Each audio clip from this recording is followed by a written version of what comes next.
G'day everyone, welcome back to the final day's battles in the current week's raid tournament.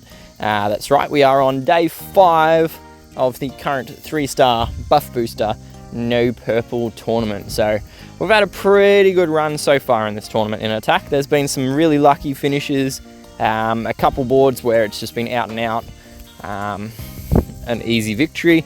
Couple times where we had to strategize our way around it, so yeah, bit of a mixed bag, which is, I guess, the spice of life, I suppose. Defense wise, my defense team, it's done all right. We're still B grade, as was the case yesterday. Yeah, as I sort of said in yesterday's battles, I've gone down to, I got A grade, B grade, and we're currently B grade at the moment. I think we're going to have 3 unanswered victories on defense in order to push us back up to A grade for the final day's worth of points. So not likely, possible. I mean, we did get 3 victories in a row at the start and then a couple more followed by some losses, so it is possible, but it's unlikely at this point in the tournament, particularly seeing as there are, by definition, less and less people still in the tournament as they fail out of it. So yeah, let's crack in, I suppose. Last time I faced a Tannenbaum defense team, I kind of got smashed by the fact that I couldn't get enough specific damage out on him. So I'm going to reverse this setup a little bit. I'll chuck in frag, but I'm also going to throw in a debuffer. So unfortunately, there aren't too many debuffers in the 3-star arena. In fact, I think there's only 2 of them, which are Famke and Iggy.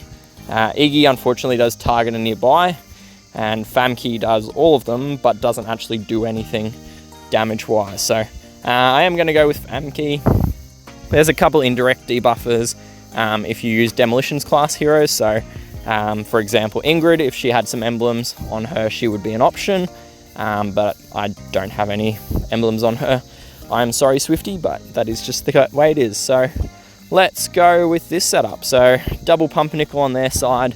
Tannenbaum, as I mentioned, he's a bit of a nightmare on defenses because he does mostly because of the damage share. The damage share goes a long way towards reducing the specific damage that any one hero takes, and as a result does make a big impact on your team's net. That was not what I wanted to do. Net damage output. It's kind of messed me up a little bit. I was actually wanting to make the green match down, not the move that was made.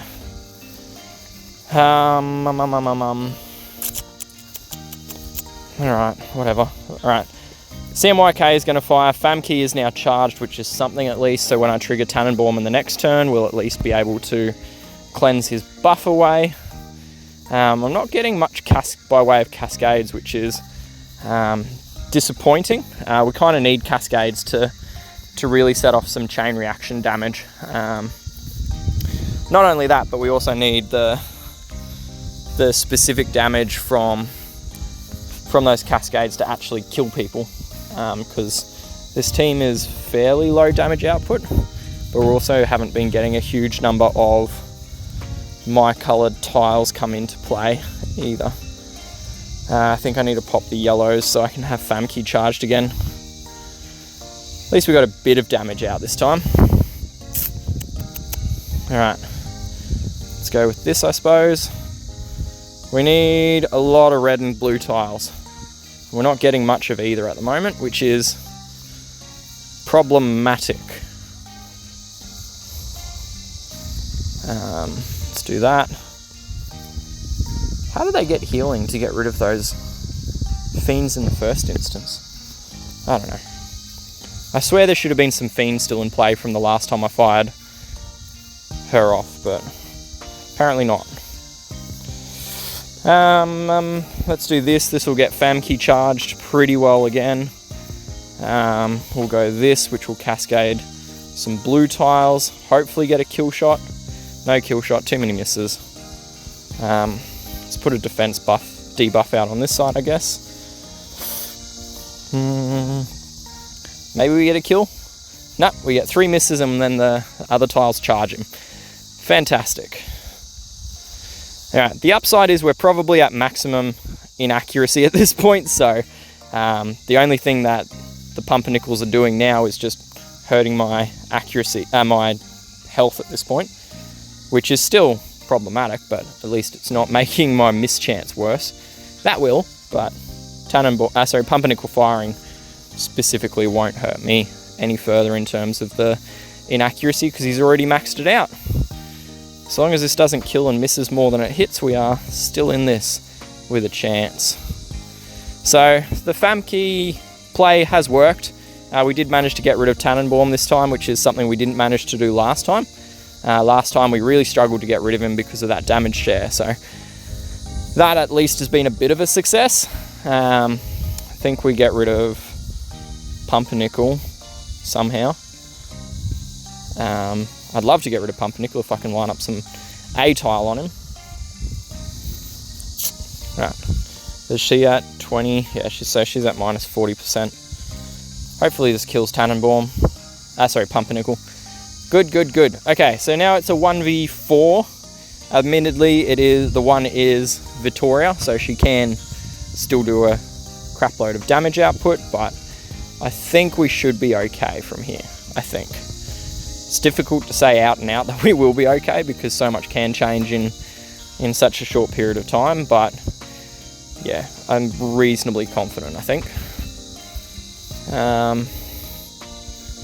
Let's put that defense debuff on now and then kill it with one tile. Okay, cool, we got there. Long fight, but we got there in the end. Next up is a variant leapfrog tank.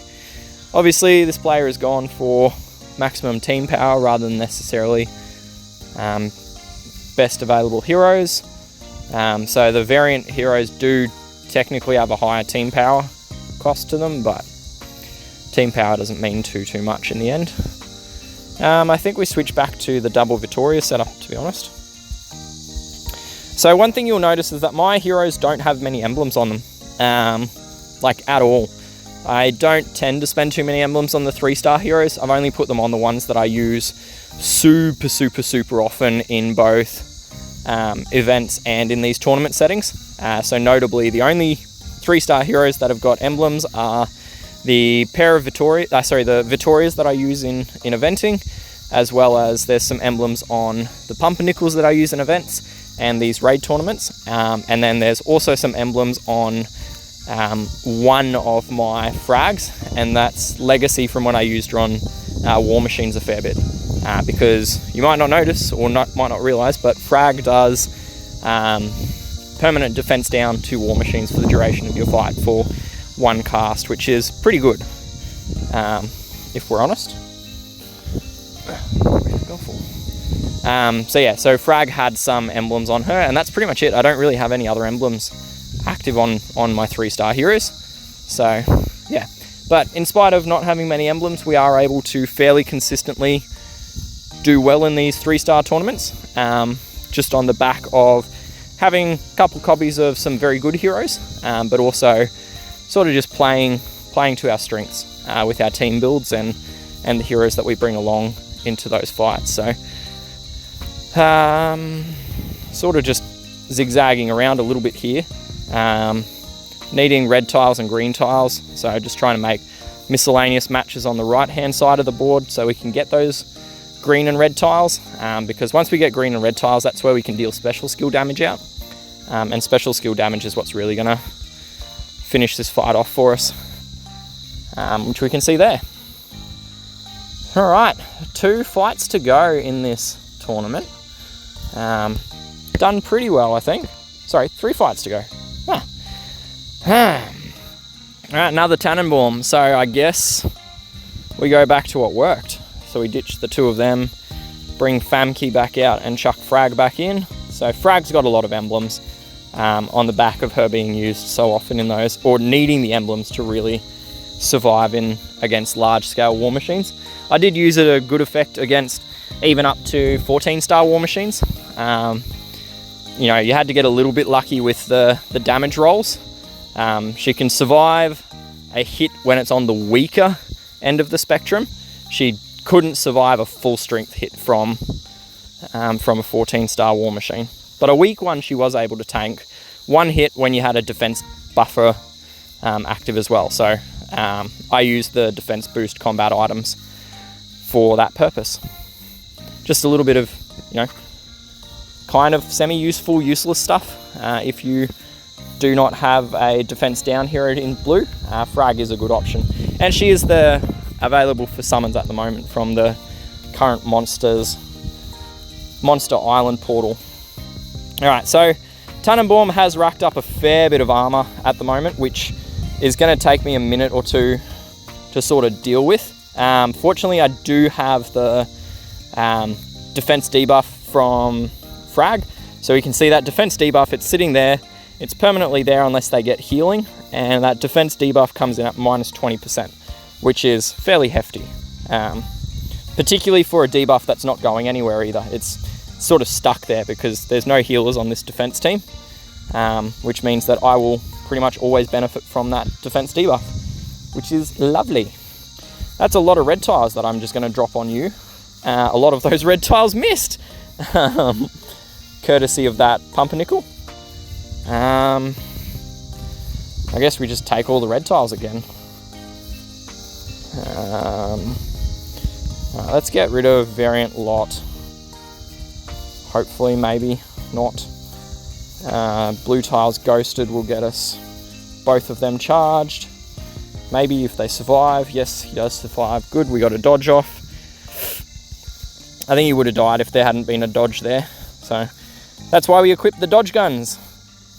Blue, the only 3-star dodge gun in the game. How good. It's good as well when there's a support hero that it actually is effective on. So someone like Variant Dougal, he's definitely benefiting from that support or that added vitality that comes from a dodge weapon. Alright, just CMYK left, so 4v1, we can be a little bit risque with some of our tile movements, but not much, so we will just keep plugging away as much as we can on the ghosting side. When there's a good good blue or red match that I can drop onto CMYK, I'll take it, but otherwise I'll stick to my ghosting lanes. 2 more. Now for reals, we're at 2 to go. CMYK tank. I think I can take... Hey, drop it. I think I can take Famke out now. She's... Mainly I'm only bringing her along against the presence of Tannenbaum, so... Who is at the flank? Nash. Okay, cool. So we'll take the blues out and we'll go back to the greens then to combat the double helix. And because Vittoria is just, you know, inherently better as a damage dealing hero than pretty much anyone in the game. Friendly reds up the middle. Reds up the side as well. Might take the reds on CMYK, to be honest. And then see where that lands us after that. There is a Pumpernickel in the wing, so we're just going to have to be a little bit cautious of that. Seeing as he will keep doing the debuff, so we will target that Pumpernickel position just to sort of try to bring him out of the match as early as we can. This will get the kill shot on CMYK and also a kill shot on Nash, hopefully. Yep, there we go. So now we just got Jonah, Jonah Helix and a Pumpernickel remaining. That will unfortunately charge Helix, so I am not affected by it because we got a miss or a dodge going. So I can keep dumping tiles onto Helix if I wish, but I'm going to keep focusing instead at the moment on this Pumpernickel on the right side. I'd probably have to be close to the maximum. No, 9, sorry. Alright, we still got time. We can still definitely play him out. Alright, this should be pretty well a kill shot on Pump. Yep, and then we can just pick off the Helix with Vittoria. Good. There we go. 1 more. Almost undefeated in this tournament. If I'd gone with my gut against that first Famke, against that first Tannenbaum that we faced, I probably could have come out with 25 from 25, which would have been very good, but yeah, unfortunately, I sort of didn't, so we didn't. There's some nice greens and reds in there. They're a little bit scattered I can improve them a little bit like this. So if we take the green next, we've now got a better red position. So we'll do it as the reds here, and then I'll take, well, I was going to make the yellow match downwards to get the the reds into a square box, but I'll do it this way instead. So we'll get the red square box, and then I guess we just take the rest of those red tiles. Picking off the right hand side again, partially because that's where the damage threat is going to come from, in the form of track down. Not so much damage, sorry, but more the threat of insanity. But also that's where I've sort of got more of my strong tiles lined up. So you can see I've got some greens lined up against Crash, even though I'm not getting much luck in being able to use them, but they are lined up there. So if I do manage to clear out some tiles into place, I can make that match. Dodge buff in play. The dodge buff came from the family bonus. That's sitting on the Vigilante. Yeah, the Vigilante family members that are in the battle. There's a lot of green tiles here, but there is not a lot of opportunity to use them right now, which is a bit of a shame. Like, I should have been able to kill Crash here already, but yeah, no can do. Right, this should at least pretty well be the kill on Crash now, and then we've got a pretty good lineup on. I've got less health than I thought I did, to be honest. Pissed it away a bit. That's not going to help. Oh dear. Okay. We might be in a spot of bother here. I didn't really pay much attention to how my hit. One hit, rest dodges. How good. 16% my ass. Yeah, we'll have to be a bit cautious with how we play the rest of this one out. Good. Target my healer. Thank you. I didn't want to use that healer anyway.